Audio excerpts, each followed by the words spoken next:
Hey guys, it's Tim from AK Endless. It's been a couple weeks since I've done a video. Just had a lot of things going on, been really busy. But I have had some mail days that have started to stack up here. And so I thought that I would go ahead and share those with you today. In addition to that, one thing to be thinking about if you like to travel and go to shows, I'm up in Alaska, so if I want to go to any of the major shows, their flights, there's logistics, flights and hotels and tickets and getting all that kind of stuff. But one thing to be thinking about, the National is coming up at the end of July. Seems like it's a long ways away, but it always goes quick coming up to it. Just ordered my VIP tickets today. I like getting the VIP package for a couple reasons. Number one, it gets you into the show a half an hour early. It covers attendance for all week. I like to go from Wednesday to Sunday, so that covers all of that. In addition to that, you get the card companies include these sets with your VIP pass. And one of the sets that's kind of intriguing, in my opinion, this year is the Panini set, because it looks like that Victor Wembanyama more than likely will be in that set. Now, I don't know that for a fact, but it's pretty likely. I like to get the sets also as kind of like a memento for every time I go to the show. So if I don't happen to attend, I don't usually get them. But I do kind of like those. If you're not familiar with that at all, Panini, Topps, Leaf, and some other card makers usually include like promotional sets when you buy a VIP pass. So just something to consider. I've already got my flights, hotel, tickets, and that sort of thing. It's again end of July, so it's a few months away, but it'll go fast, and things do sell out. So something to be thinking about if you're planning on going to the National. Be thinking about those types of tickets because that's coming up pretty quick. With that said, I do have a small stack of cards of recent pickups that I'd like to share with you. If you like this type of content, please be sure to like and subscribe, as I am still looking to grow my channel. And let's go ahead and get to the mail day cards. All right, well, part of the fun of collecting is getting mail days. And so I've got a few cards here to share with you of some recent pieces that I've been picking up. The first one actually is not from an actual literal mail day. Instead, it's from a blaster box that I had opened recently. I was able to pull a Mac Jones Cubic. I only opened one of these Chronicles blasters, and I got this Mac Jones. Pretty nice card. So it's numbered to 50 on the back. I did notice that a lot of these Revolution cards have these little black lines on the back. I'm not sure if that's something that's on all of them. The ones that I have all have them. So I don't know if that's part of the card design or some sort of issue with printing. I'm not really sure. We're going to find out though, because this is a card that I'm going to send in for grading. So we will see. I'm going to anticipate that one's probably going to get a 9, but we'll find out. My next card, so I'm a Lions fan, and I'm also a University of Michigan fan, and so Aiden Hutchinson is, for me, is kind of a logical choice for my PC. I don't have a lot of his stuff. As a matter of fact, this is the only card of Aiden Hutchinson that I have at the moment. But this is a select XRC tie-dye version.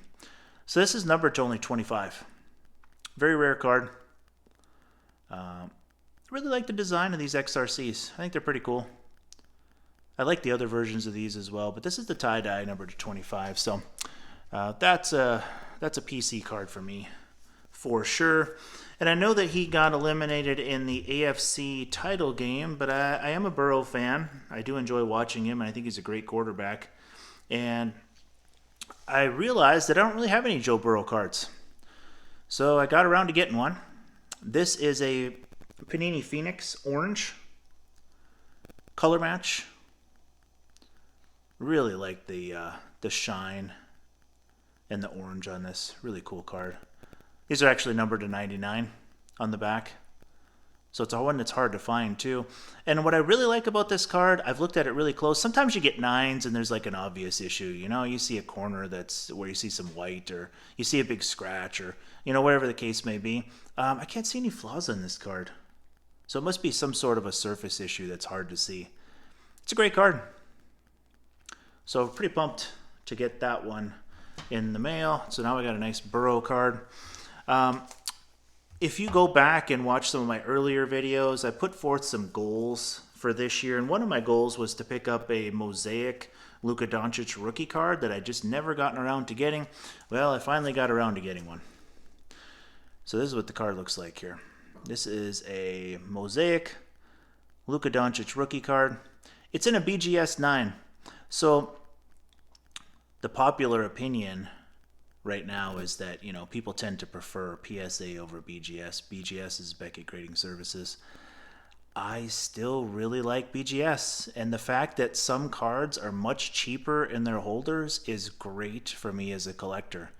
There's a saying that goes, buy the card and not the slab. This is the case. This one's got good subgrades, 2.9s, 2.95s. But I'll say this, though, too. Like, are subgrades really, like, a definitive factor? I mean, think about it. Like, if I were to crack this card out and send it in multiple times, would the subgrade stay the same? Maybe. I would guess probably not. There would be some sort of variance. So to me, this card at the time that I purchased this was about $80 cheaper than a PSA 9. That to me is a no-brainer. As a collector, I would much rather buy this card because it's $80 cheaper and it's the same card.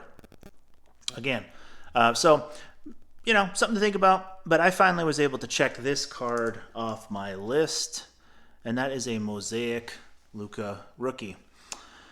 Last card. So Phoenix Suns recently made a trade that could change their fortunes this season. They traded for Kevin Durant. I've always kind of liked Kevin Durant, and I was kind of thought, well, that night I better look around, and if there's anything that I want to pick up of him that I don't have, now might be the time. And so I settled on an Upper Deck Durant rookie card in a PSA 10. I made sure to buy it that night. I wasn't sure if his cards were going to spike or something like that. I'm not aware that these actually have spiked, but I think I got a good deal on this. It's actually a low pop. I was really surprised. I think there's only like 120 PSA 10s, which that seems really low to me.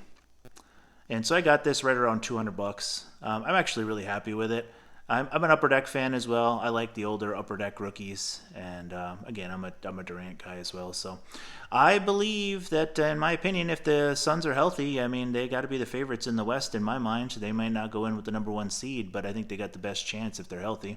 That is a big if. You got some guys that have had some injury issues and stuff, but if they win the title, it'd be great for Durant's cards. And this is just a card that I've wanted to have. I've had raw copies of it, but some of them have been kind of in rough shape. So I thought, well, let's go ahead and get one that's in good shape.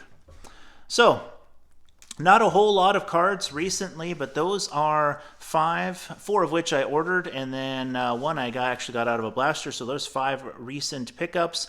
Hey, just remember that whether you live in Alaska or anywhere else in the world, the opportunities for collecting sports cards are endless.